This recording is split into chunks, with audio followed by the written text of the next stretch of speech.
Un geste logistique, apparemment banal, vient de déplacer un équilibre sécuritaire fragile au Burkina Faso. En quelques heures seulement, une décision concrète a modifié la capacité d'intervention quotidienne de forces confrontées à une pression diffuse mais constante. Pourquoi ce choix précis? Assumé publiquement par Ibrahim Traoré. Change-t-il la lecture habituelle de la sécurité, du pouvoir exécutif et des attentes placées dans l'État par la population? Parce qu'au-delà des images officielles et des cérémonies, une mécanique silencieuse s'est enclenchée, avec des conséquences immédiates, mesurables et difficiles à inverser sur le terrain national et régional dès aujourd'hui. Vous êtes sur le point d'entendre une lecture qui va au-delà de l'annonce, au-delà de la communication officielle et au-delà des réactions instinctives souvent répétées sans recul. Vous allez comprendre ce que cette décision révèle sur la manière dont le pouvoir s'exerce concrètement, comment la sécurité est pensée dans l'urgence, et pourquoi ce type d'action pèse plus lourd que des discours entiers. Ce contenu n'est pas conçu pour être consommé distraitement.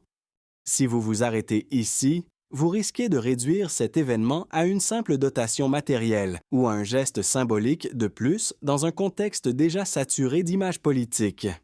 Vous passeriez alors à côté de ce qui se joue réellement en arrière-plan, un déplacement des priorités, une redéfinition implicite des responsabilités et un signal adressé à la fois aux forces internes et aux acteurs extérieurs, dans un environnement où l'insécurité fragilise la confiance publique.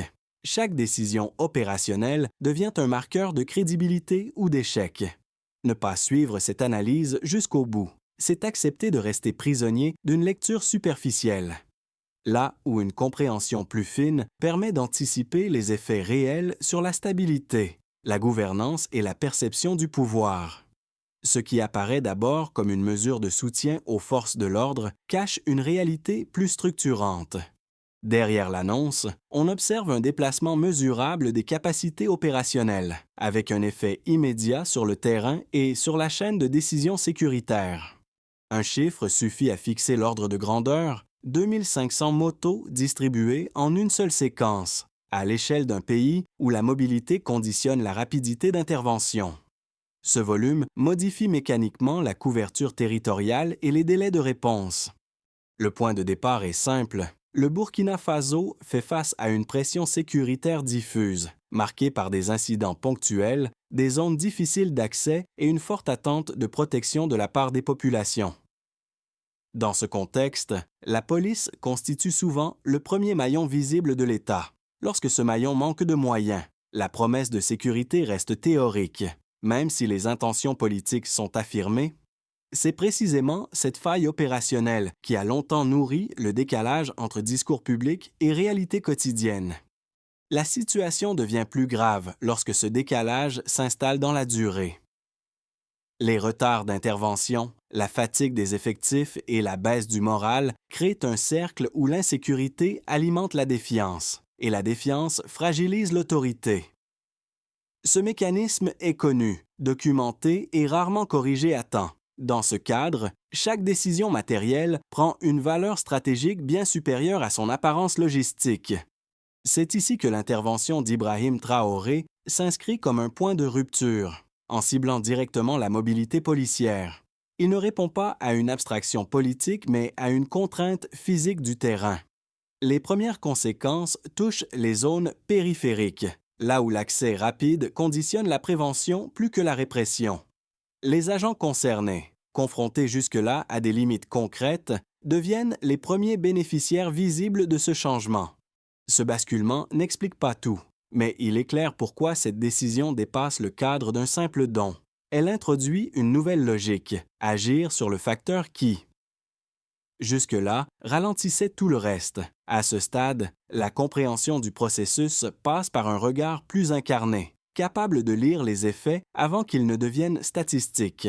Ce rôle est tenu par les observateurs sécuritaires locaux et par les responsables opérationnels qui suivent l'évolution du terrain au quotidien. Leur point commun n'est pas l'idéologie, mais la confrontation directe aux contraintes réelles, loin des annonces et des tribunes. Les premiers retours convergent sur un point précis. Dans les jours qui suivent dans la mise en circulation des motos, les patrouilles gagnent en régularité et en portée. Des zones auparavant couvertes de manière intermittente deviennent accessibles sans délai excessif. Un responsable évoque une baisse perceptible du temps d'arrivée lors d'interventions simples. Là où quelques minutes faisaient souvent la différence entre dissuasion et incident avéré, ce changement, discret mais constant, agit comme un révélateur de ce qui manquait jusque-là. Un second témoignage confirme que l'effet n'est pas isolé. Dans d'autres régions, la présence policière devient plus visible, non pas par une démonstration de force, mais par une continuité d'action. Cette visibilité modifie le comportement des habitants, qui recommencent à signaler plus tôt des situations à risque. Ce glissement est crucial, car il réactive un lien souvent fragilisé entre population et institutions, lien sans lequel toute politique sécuritaire reste incomplète. C'est dans cette phase que le rôle d'Ibrahim Traoré prend une dimension particulière. Il ne se limite plus à l'image d'un décideur central, mais s'inscrit dans une chaîne d'effets observables, depuis la décision jusqu'au trottoir, depuis l'ordre signé jusqu'au geste quotidien des agents. Ce type d'alignement, rare dans des contextes de crise prolongée, explique pourquoi l'impact est ressenti si rapidement. À partir de là, la question cesse d'être symbolique. Elle devient structurelle. Tout commence par un point précis, identifiable, presque discret. Une décision est actée, un calendrier est fixé. La logistique se met en mouvement. Au départ, rien ne laisse présager une rupture visible. Les motos arrivent par lot, sans annonce spectaculaire supplémentaire. Les premiers déploiements concernent des unités déjà sous tension, habituées à travailler avec des marges très réduites. À ce stade, il ne s'agit pas encore d'un changement d'équilibre, mais d'un test silencieux. Les agents prennent la mesure de l'outil, les itinéraires sont ajustés, les patrouilles sont redessinées. Puis la dynamique s'accélère, les délais d'intervention se contractent, les zones périphériques cessent d'être secondaires, les rotations gagnent en fluidité.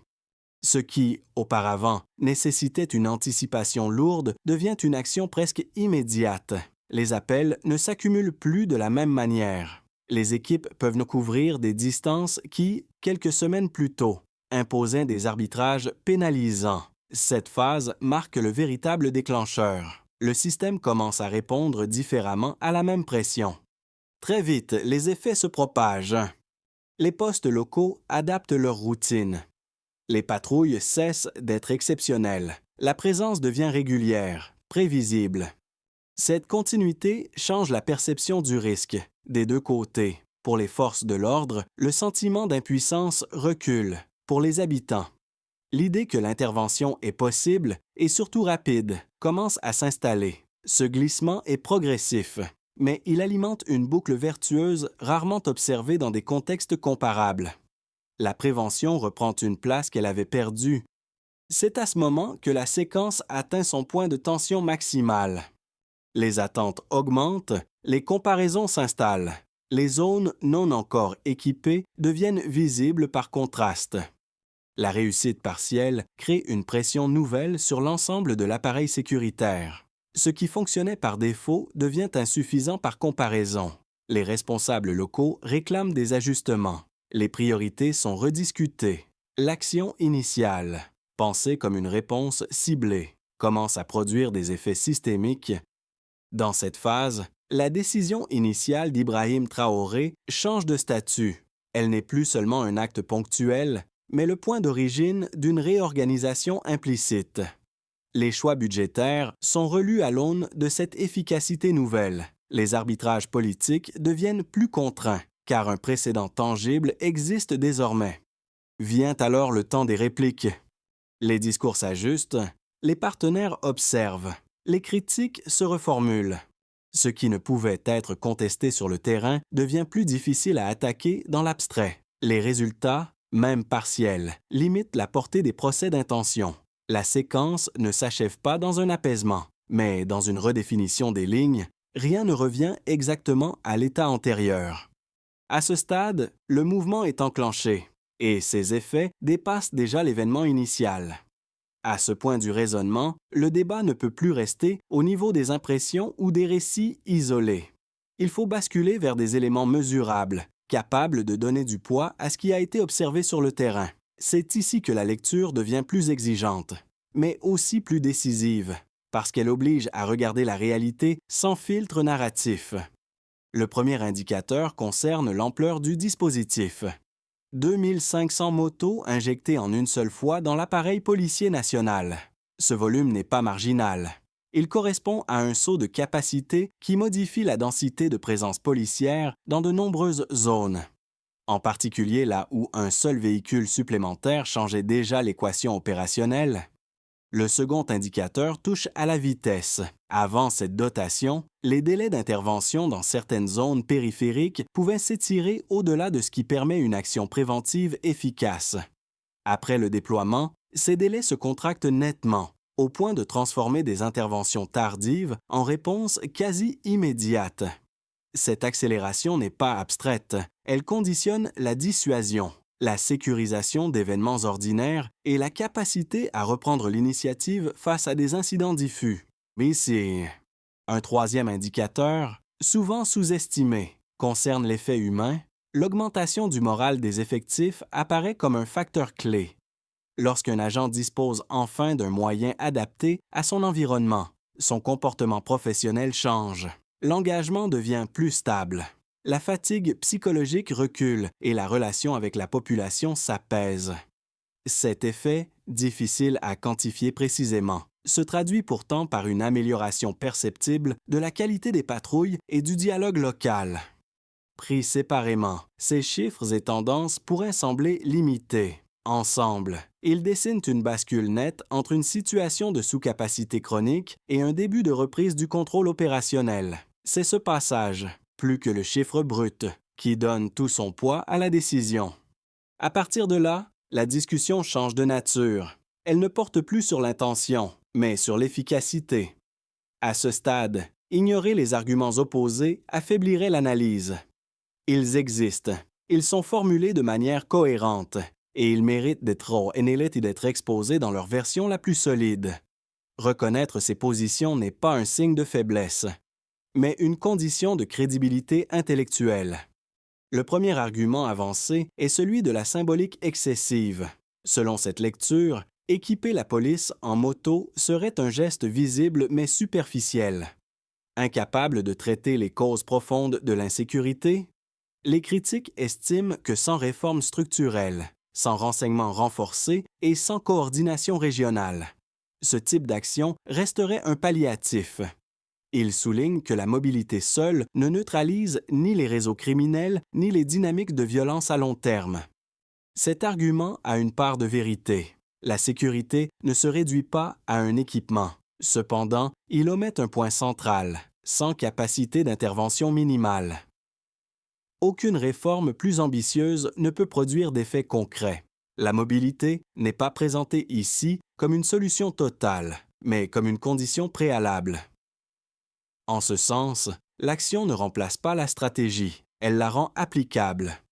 Un second argument insiste sur le risque de politisation.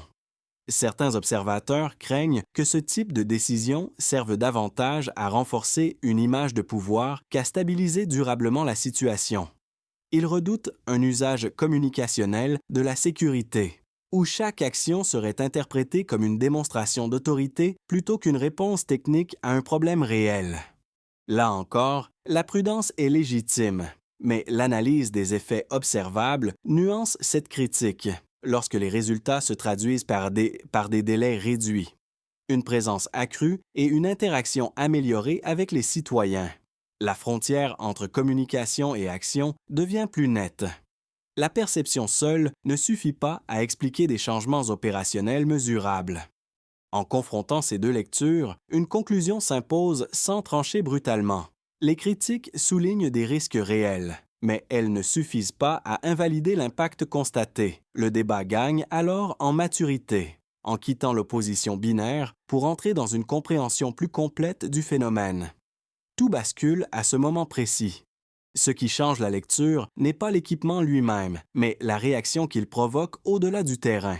À mesure que les effets deviennent visibles, l'attention se déplace vers un niveau moins apparent, celui des rapports institutionnels et régionaux. La décision, d'abord perçue comme interne, commence à être interprétée comme un signal politique, presque stratégique. Elle indique que certaines fonctions régaliennes ne sont plus différées ni externalisées, mais assumées sans attendre un consensus plus large. C'est ici que le rôle d'Ibrahim Traoré prend une portée différente. Il ne s'agit plus seulement d'améliorer une capacité policière, mais d'affirmer une manière de gouverner face à des attentes contradictoires. Là où des acteurs extérieurs privilégient souvent des cadres, des procédures et des conditionnalités, l'action choisit la rapidité et l'efficacité immédiate.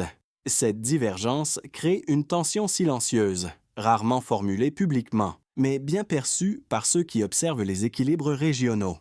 Les conséquences sont subtiles mais réelles. Certains partenaires deviennent prudents, d'autres plus critiques, non pas à cause de l'acte lui-même, mais parce qu'il réduit leur marge d'influence symbolique. Une politique qui produit des effets visibles sur le terrain complique les discours abstraits et les mises en garde générales. Elle oblige à repositionner le débat. À partir de ce point, l'enjeu cesse d'être uniquement sécuritaire. Il touche à la souveraineté d'action, à la capacité de décider sans délai et à la redéfinition des priorités nationales dans un environnement sous pression. Ce qui avait commencé comme une mesure pratique ouvre désormais un second niveau de lecture, plus politique, plus sensible et potentiellement plus conflictuel. À partir de ce point de bascule, les conséquences cessent d'être abstraites et s'inscrivent dans des réalités tangibles, visibles pour des acteurs très différents. Ce qui était une décision opérationnelle se traduit désormais par des effets différenciés, parfois contradictoires, selon la position occupée dans le système. Pour l'État, l'impact est d'abord institutionnel. La capacité à montrer des résultats rapides renforce la crédibilité de l'exécutif dans un contexte où la parole publique est souvent mise à l'épreuve. Les administrations concernées sont contraintes d'ajuster leurs priorités, car un précédent d'efficacité existe désormais. La pression ne vient plus seulement de la rue ou de la menace sécuritaire, mais de la comparaison interne entre ce qui fonctionne et ce qui tarde. Dans cette configuration, la décision portée par Ibrahim Traoré devient un point de référence pour d'autres secteurs de l'action publique. Qu'ils soient prêts ou non à assumer une telle exigence de résultat, du côté des entreprises, l'effet est plus indirect, mais tout aussi réel. Une amélioration, même partielle, de la sécurité modifie les comportements économiques. Les commerçants constatent une baisse des interruptions imprévues. Les transporteurs ajustent leurs itinéraires avec moins d'appréhension. Les investisseurs locaux, souvent les premiers à réagir, intègrent ces signaux dans leurs calculs de risque. Rien ne bascule du jour au lendemain, mais une dynamique se met en place. La sécurité cesse d'être un facteur exclusivement dissuasif et redevient une variable d'ajustement, ce qui change profondément la perception du climat économique.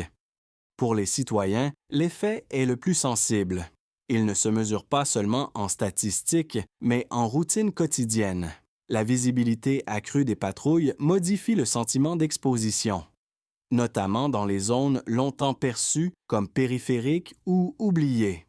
Les appels sont passés plus tôt. Les déplacements se font avec moins de prudence excessive. Cette évolution n'efface pas les peurs, mais elle réintroduit une forme de prévisibilité, élément central de la confiance sociale. Lorsque l'État apparaît capable d'intervenir rapidement, même de manière imparfaite, la relation entre population et institutions se reconfigure. À l'échelle régionale, enfin, l'effet dépasse largement le cadre national. Les pays voisins observent attentivement les résultats, car ils font face à des contraintes similaires. Une action qui semble fonctionner localement interroge les approches plus lentes ou plus conditionnelles ailleurs. Les partenaires internationaux, eux, se retrouvent face à une réalité difficile à ignorer. Une politique sécuritaire assumée, produisant des effets visibles, réduit l'espace des injonctions générales et des lectures simplificatrices. La conséquence la plus marquante n'est donc pas unique. Elle réside dans cette simultanéité d'effets, du centre vers la périphérie, du politique vers le quotidien, du national vers le régional.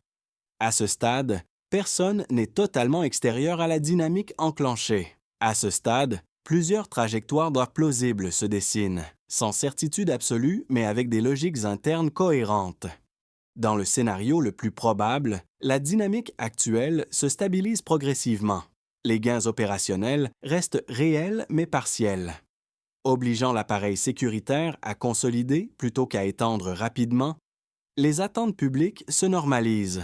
L'exécutif ajuste ses priorités et la situation demeure sous contrôle sans transformation spectaculaire. La sécurité progresse par paliers, sans rupture, au prix d'une vigilance constante. Dans le scénario optimiste, l'effet d'entraînement joue pleinement. Les résultats initiaux déclenchent des ajustements complémentaires.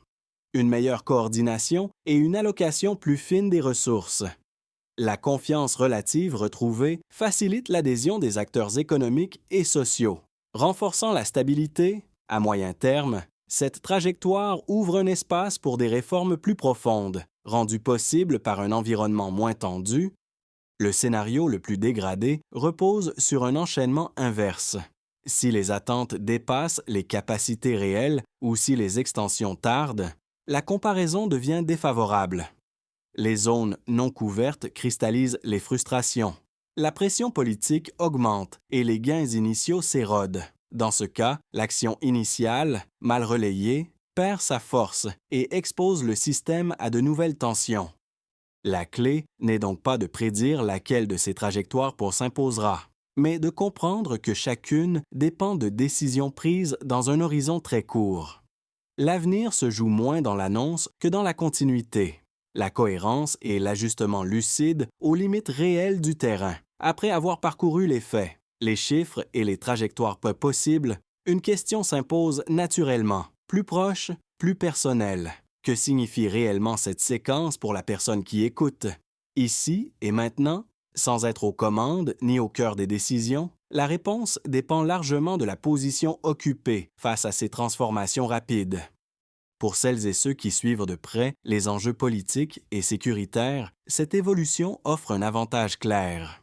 Comprendre les mécanismes à l'œuvre permet d'anticiper, de relativiser les annonces et de distinguer les signaux durables des effets de communication. Mais cette lucidité impose aussi une exigence.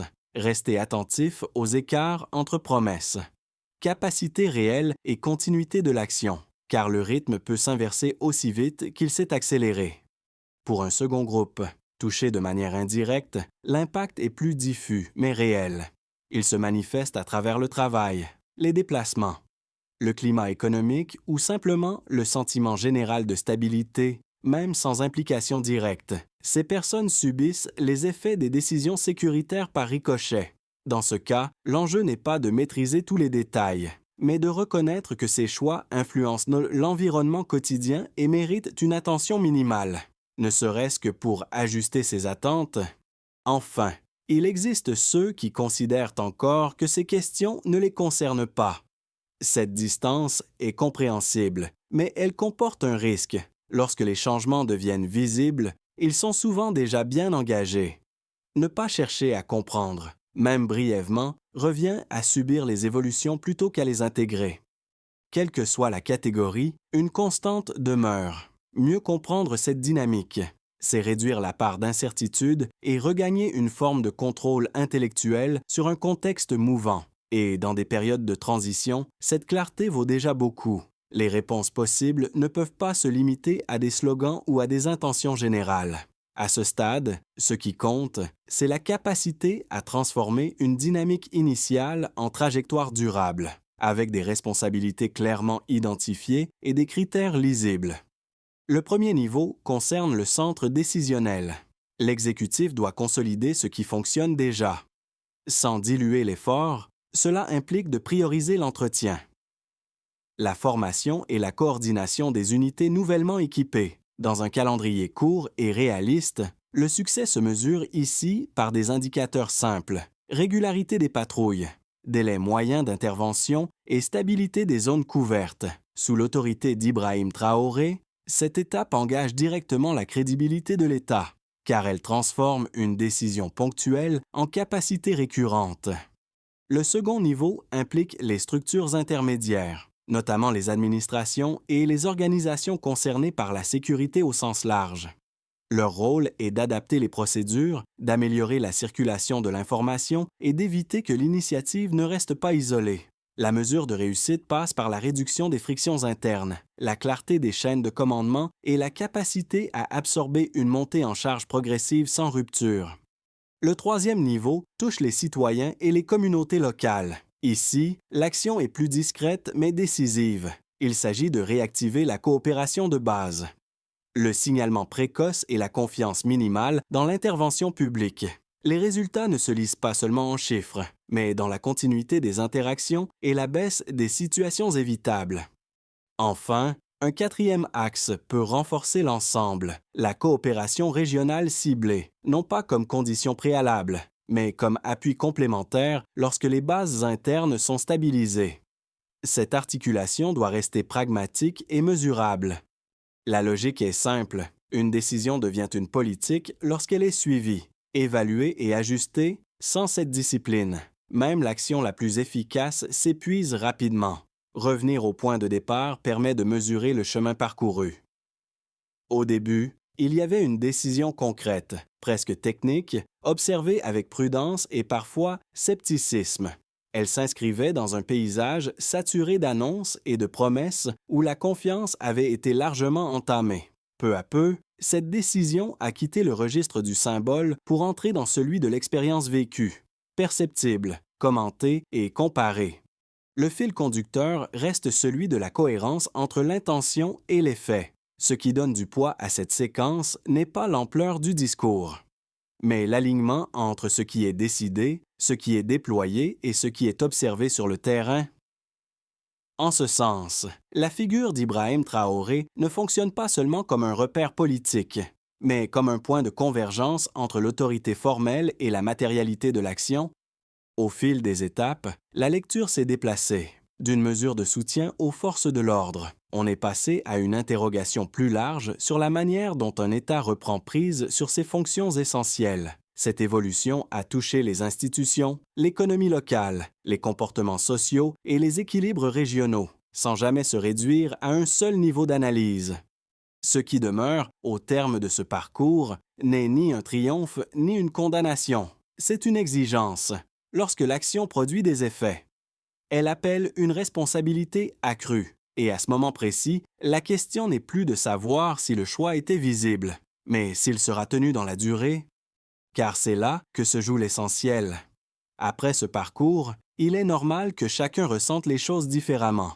Certains y verront un signal encourageant, d'autres resteront prudents, et d'autres encore hésiteront sur la portée réelle de ce qui a été engagé. Ces écarts de perception ne sont pas un problème en soi. Ils reflètent simplement la complexité du moment et la diversité des attentes face à des décisions qui touchent à la sécurité, à la gouvernance et au quotidien. Si cette analyse vous a semblé utile, ce n'est pas parce qu'elle donne une réponse définitive, mais parce qu'elle ouvre un espace de réflexion plus posé. Comprendre les mécanismes, même partiellement, permet de sortir des réactions immédiates et de replacer les événements dans une perspective plus large. C'est souvent dans cet intervalle, entre l'émotion et le jugement, que se construit une compréhension plus solide. Si vous pensez que ce type de lecture mérite d'être partagé, non pour convaincre, mais pour aider d'autres à réfléchir avec plus de recul, la discussion peut naturellement se prolonger. Les échanges, lorsqu'ils restent ouverts et argumentés, participent eux aussi à la clarté collective. Selon vous, quel est l'enjeu le plus décisif à surveiller dans la suite de cette séquence?